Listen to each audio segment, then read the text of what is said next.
Fala galerinha, tudo bem com vocês? Aqui é o professor Bruno de Química. Primeiramente, vim dizer que eu estou com muita saudade de vocês. Tenho certeza que logo, logo tudo isso vai passar, a gente vai poder estar junto novamente em sala de aula, certo? Faz mais ou menos umas 4 semanas que o professor vem preparando o material para vocês, né, estudarem em casa. A nossa última aula presencial, a gente começou a falar da parte de estrutura atômica, né, estrutura do átomo. Aí vocês lembram lá daquela parte do zapping que o professor fala, né? Para conseguir encontrar o número atômico, o número de elétrons, o número de massa, né? Toda essa parte aí do zapping para a gente conseguir caracterizar os átomos, certo? E aí nós tivemos que paralisar as aulas presenciais e o professor vem mandando atividade para vocês desde então. Já mandei muitos links, vocês acredito que todos já estudaram, já viram essa parte aí. Mandei listas de exercícios com resoluções, né? Vocês também fizeram a avaliação parcial, estão fazendo a avaliação parcial pelo site, legal. Estou acompanhando vocês. Só que dessa vez eu decidi, nessa quinta semana, eu decidi fazer algo diferente, né? A nossa prova bimestral logo logo está chegando. Eu falei, não, vou fazer algo diferente para eles. Vou fazer o seguinte, o professor nessa quinta e sexta semana estará passando a revisão geral nessa quinta semana de distribuição eletrônica, que é a nossa aula de hoje. Na próxima semana, o professor vai passar uma revisão geral de tabela periódica para vocês, tá? E aí nas nossas lives, toda segunda-feira, certo? Com horário marcado, a gente vai estar resolvendo exercícios, tirando dúvida de vocês. É o momento para a gente estar mais perto um do outro. Beleza? Tranquilo? Vamos começar? Então vamos lá. Galera, é o seguinte. Depois da gente estudar toda aquela parte de modelos atômicos e também um pouco da estrutura atômica, a gente já tem conhecimento, né, suficiente para entender a distribuição eletrônica, certo? Lembrando que a distribuição eletrônica, a gente vai estar pensando agora aqui no modelo atômico de Bohr, certo? Lembra que a gente tinha o modelo atômico de Dalton, depois de Dalton veio Thomson, depois veio Rutherford e Bohr, né? Por último, ficou o sistema de onda-partículas. Lembra disso? Que foi um modelo que a gente falou, né? Mas é aquele modelo da incerteza, tá bom? Então a gente vai estar usando agora aqui o modelo atômico de Bohr, beleza? Então vamos lá. Aqui em cima, o texto já começa falando que os químicos da época, né, tinham um certo impasse quando eles iam construir a teoria consistente que explicasse a distribuição dos elétrons. Por isso que a gente fala de distribuição eletrônica, porque a gente agora não está mais pensando em prótons e nêutrons, em sim em elétrons, tá? Então, é importante a gente termos um conhecimento sobre isso. E eles tentavam explicar como que esses elétrons estavam distribuídos ao redor do núcleo, tá? Ao redor do átomo ali, tudinho. E aí, como que eles poderiam dar símbolo a isso, simbolizar isso daí, fazer com que hoje a gente conseguisse entender melhor sobre isso. Então foi um cientista muito conhecido na época, né? Prêmio Nobel também em outras áreas, e o nome dele é Linus Pauling, tá? Ele é americano e ele que começou esse estudo sobre a distribuição eletrônica, certo? Então ele elaborou um dispositivo prático que permitiu colocar todos os subníveis de energia. A gente já vai entender o que é subnível daqui a pouco, mas de antemão a gente já vai lendo aqui. Colocar todos os subníveis de energia em ordem crescente de energia. E o processo das diagonais, né? Denominando diagrama de Pauli, tá? A gente vai entender também, vai ver como que é o diagrama de Linus Pauling. A ordem crescente de energia dos subníveis é a ordem na sequência das diagonais, tá? Então a gente vai entender toda essa parte aí. Mas o que é importante a gente saber desse primeiro slide? Foi um cientista americano que, após vários estudos, né, e vários impasses também, como explicar a distribuição dos elétrons ao redor do núcleo, ele se permitiu e conseguiu desenhar algo ou elaborar algo que conseguisse explicar essa parte dos elétrons no núcleo, ao redor do núcleo, tá? Beleza? Então vamos lá, galera.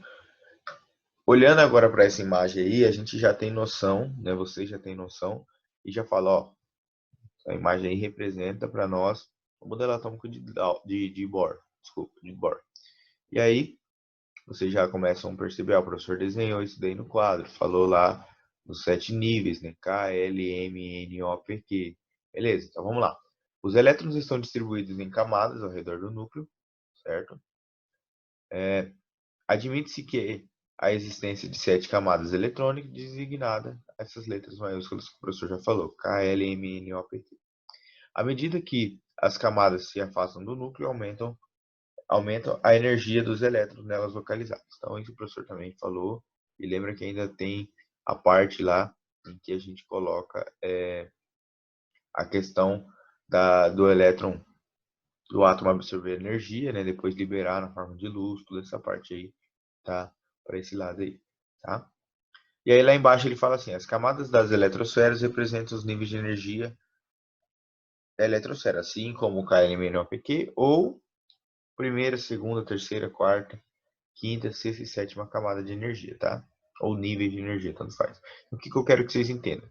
Esse sinal, esse círculo mais escuro aqui, é o núcleo. E em volta do núcleo, certo? A gente tem os elétrons. E cada elétron está situado em um nível de energia ou camada, beleza? O que é importante saber já de antemão? Ó, vocês estão vendo que no primeiro nível aqui, o nível K, eu só tenho 2 elétrons distribuídos. Já no nível L, eu tenho 1, 2, 3, 4, 5, 6, 7, 8 elétrons distribuídos. Opa, deve ter alguma coisa que faz com que aconteça isso. Se a gente for ver mais para frente, o nível M, a gente vai ver que tem um pouco mais. Então, é importante que vocês saibam que cada nível de energia pode conter um número certo de elétrons, tá? Beleza? Toda essa parte de distribuição eletrônica vocês já viram nos links que o professor mandou para vocês, tá? Agora é uma maneira da gente estar mais próximo, né? Até porque o link não era o professor que estava falando, então não, vou gravar para eles, para a gente poder estar discutindo isso daí na segunda-feira, tá? Mas é toda uma revisão geral do que vocês já viram. Então, por meio de métodos experimentais, concluiu-se que o número máximo de elétrons que cabe em cada nível ou camada, né, de energia é. Então vamos lá. O nível 1, o nível K, a gente já viu lá. Ele pode suportar até 2 elétrons. O segundo nível, L, até 18. O terceiro nível, desculpa, o segundo nível L até 8. O terceiro nível M até 18. O quarto até 32 e assim por diante. Só que vocês vão chegar aqui e olhar que no quinto nível, o O, ele se repete 32. E aí depois ele vem em forma decrescente de novo, tá? Então, o que é importante vocês saberem? Aprenderem, né? Como que eu faço para saber que cada elétron desse daqui e cada nível desse daqui suporta o número certo de elétrons, tá? É importantíssimo saber quantos que suportam cada um, né? Depois, quando a gente for aprender agora daqui a pouco o diagrama de Linus Pauling, isso vai ficar muito mais evidente para vocês.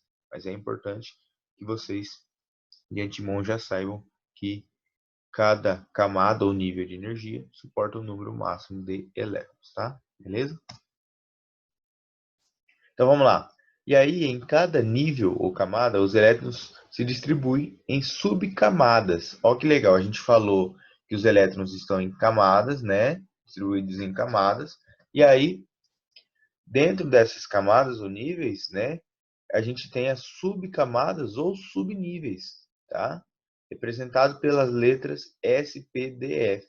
Então, olha que legal, é tudo um conjunto, beleza? Primeiro a gente tem que saber que os elétrons estão distribuídos ao redor do núcleo, certo?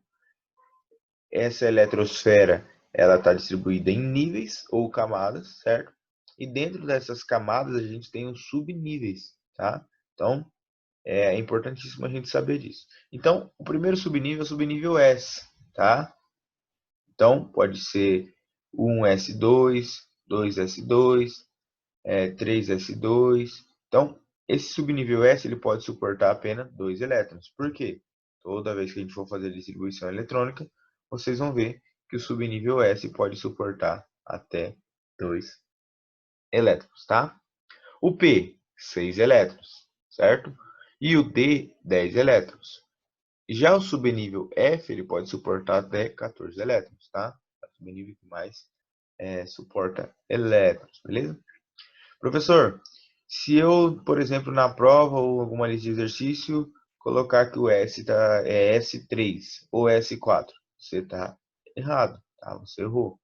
Vamos revisar para saber certinho. Por quê? O subnível S só suporta 2 elétrons. Ou ele é S1 ou ele é S2, tá? O subnível P só suporta 6 elétrons. Ou ele é P1, ou ele é P2, P3, P4, P5, P6. Se ele for P7, se você por acaso colocar P7, você está errando. Então ele só pode suportar até 6 elétrons. E assim por diante no D e no F também. Beleza? Tranquilo, galera? Vamos lá. Aí a gente chega no X da questão, que é o diagrama de Linus Pauling. A partir do diagrama de Linus Pauling, a gente consegue entender tudo isso que o professor falou para trás aí, beleza? Então, a primeira coisa que a gente já consegue identificar no diagrama de Linus Pauling é que de baixo para cima temos os níveis de energia, que foi o que o professor falou. É 1, 2, 3, 4, 5, 6 ou 7. Ou K, L, M, N, O, P, Q, tá? Tanto faz um ou outro que vocês colocarem, vocês estarão acertando, beleza? Tranquilo? Os subníveis de cada nível, né, ou de cada camada, são representados pelas letras SPDF. E aí vocês olham da esquerda para a direita. Então, eu tenho S, P, D, F, né? S, P, D, F. Da esquerda para a direita. Então, ó, duas coisas que a gente já falou, a gente já conseguiu identificar no diagrama de Linus Pauling, tá?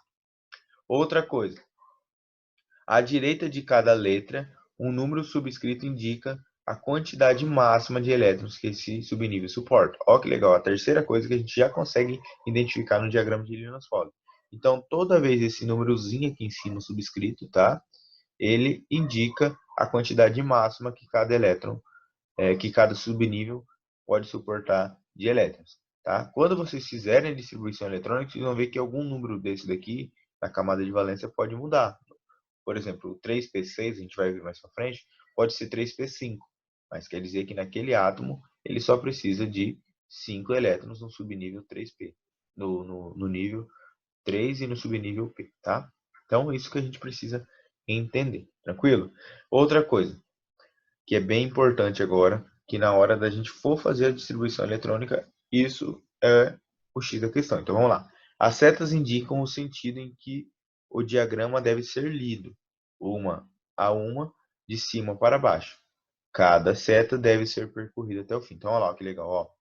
Vocês estão vendo que essas setinhas aqui, para mim parece uma árvore de Natal isso daqui. Depois a gente discute melhor em sala de aula, mas eu consigo ver como árvore de Natal, até fica mais fácil na hora de montar o diagrama de Linus Pauling, para quando eu for colocar essas setinhas, para não errar. Então, vamos lá. Ó. A primeira seta tá, né, só pegando esse primeiro nível 1 aqui. A segunda seta está pegando esse nível 2.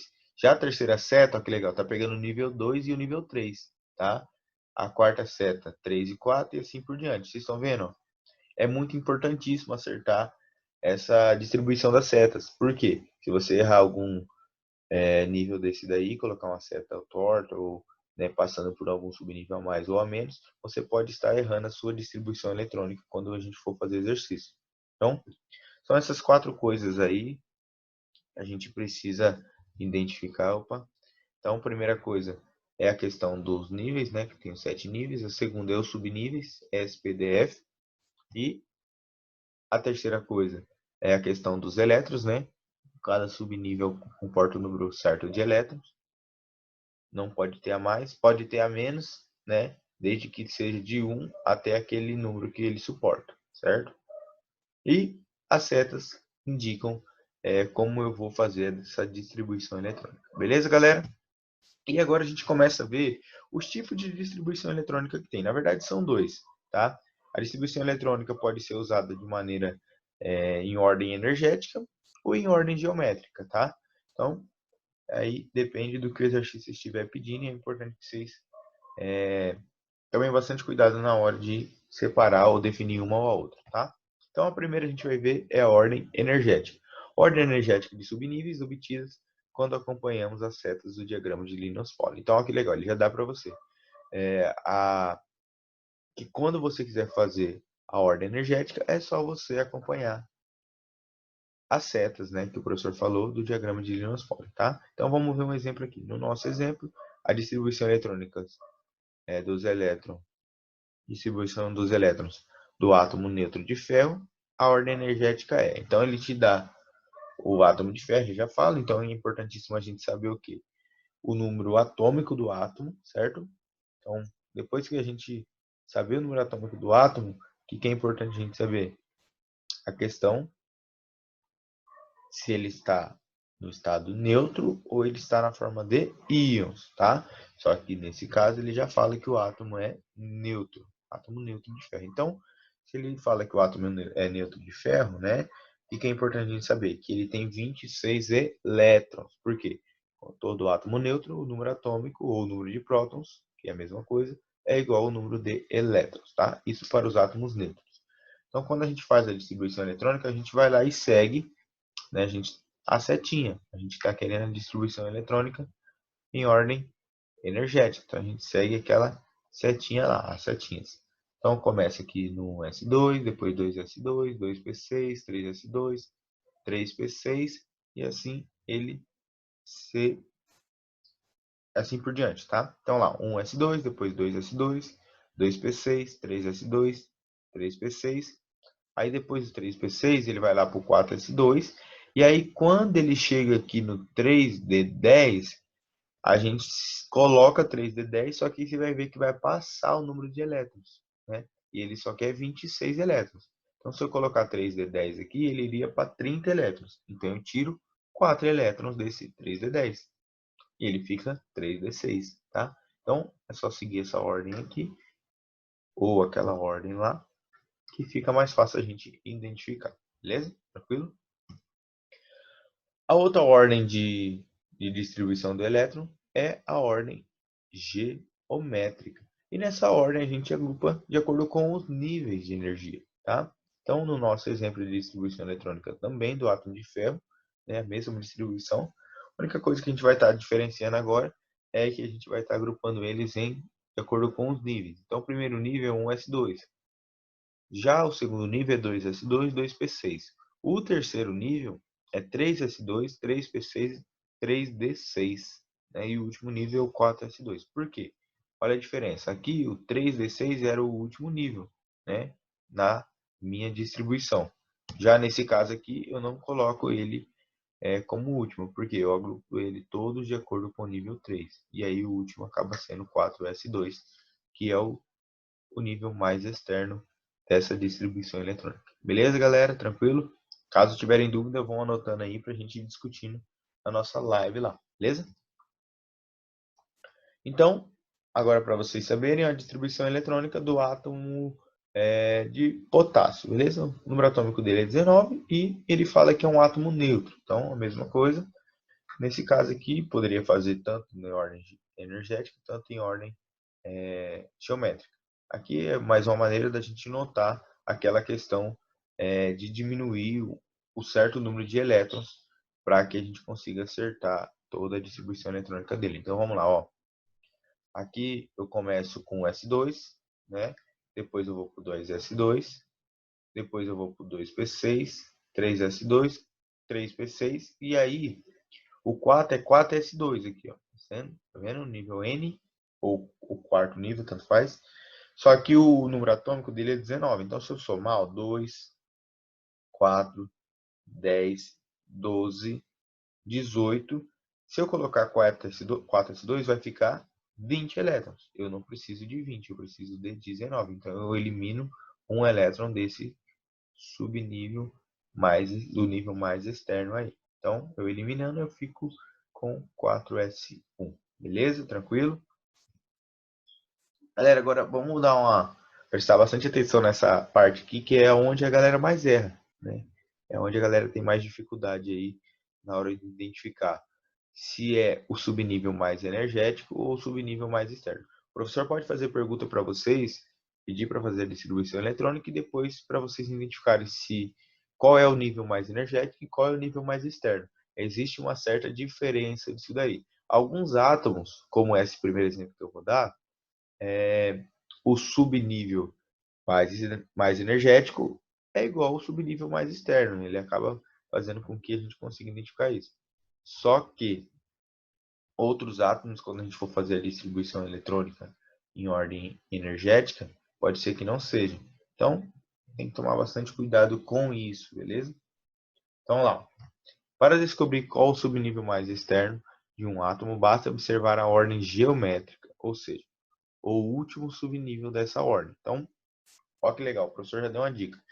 Para observar o subnível mais externo, é legal vocês fazerem a distribuição eletrônica na ordem geométrica. Por quê? Quando vocês fazerem na ordem geométrica, vocês vão perceber que o último subnível que vocês vão preencher lá, o último nível que vocês vão preencher lá também, né? Lembra, nível é o 4, subnível é o S, e o número de elétrons aqui é o quanto ele suporta, tá? Então, o último nível que vocês vão preencher é exatamente o nível mais energético, mais externo, desculpa, o nível mais externo, beleza? Tranquilo? Agora, nesse outro exemplo, o que acontece? O subnível, ele quer saber o subnível mais energético. E aí não é legal a gente fazer a distribuição eletrônica em forma de geométrica, em ordem geométrica. Pode ser que dê um erro, tá? Então, nesse caso, quando a gente quiser saber o subnível mais energético, a gente faz a distribuição eletrônica em ordem energética, tá? Então aí, quando a gente faz essa distribuição eletrônica, o subnível mais energético é sempre o último a ser preenchido. Nesse caso aqui, é o 3D6, que é o subnível mais energético. Então, olha que legal. Nesse exemplo, a gente consegue ver. Ó, qual que é o subnível mais externo? 4S2, porque é o último nível. Qual que é o subnível mais energético? 3D6. Tá? Então, para a distribuição eletrônica, caso você queira saber o mais externo, faça a ordem geométrica. Caso você queira saber o mais energético, façam a ordem energética. Beleza? Tranquilo? E aí, para fechar nossa aula, a gente entra na distribuição eletrônica de íons. Então, primeira coisa importante a gente lembrar, que o professor falou muito em estrutura atômica, isso daí, o que são íons? Íons são partículas ou átomos eletricamente carregados, positivamente ou negativamente, tá? O que vai definir se ele é positivo ou negativo, professor? É exatamente se ele vai perder ou ganhar elétrons, tá? Então, metais têm tendência em perder elétrons. A metais têm tendência em ganhar elétrons, tá? Então, é importantíssimo a gente saber disso. E aí, outra coisa importante é saber também quantos elétrons ele está perdendo ou ganhando, tá? Para a nossa distribuição eletrônica não dar erro. De antemão, eu já falo, os elétrons que você vai tirar para acertar esses íons é sempre os mais externos, tá? Beleza? Tranquilo? Então vamos lá, galera. Olhando o exemplo aqui desse átomo de sódio. O sódio, o número atômico dele é 11, então a gente sabe que esse átomo primeiro aqui, ele está no estado neutro. E aí, olha que legal. Aqui ele fez para você a distribuição eletrônica em camadas. Na primeira camada eu tenho 2 elétrons, na segunda camada eu tenho 8 elétrons e na terceira camada eu tenho 1 elétron. Só que aí ele dá para você aqui o íon. Qual que é o íon do sódio? É o Na+, ou Na mais 1, tanto faz, né? Então, se eu tiro sempre da camada mais externa, eu vou tirar um elétron desse M. E ele só tinha um, então eu só fiquei agora com as duas camadas, as duas primeiras camadas. A camada K com 2 elétrons e a camada L com 8 elétrons. E aí, quando a gente for fazer isso na distribuição eletrônica, né?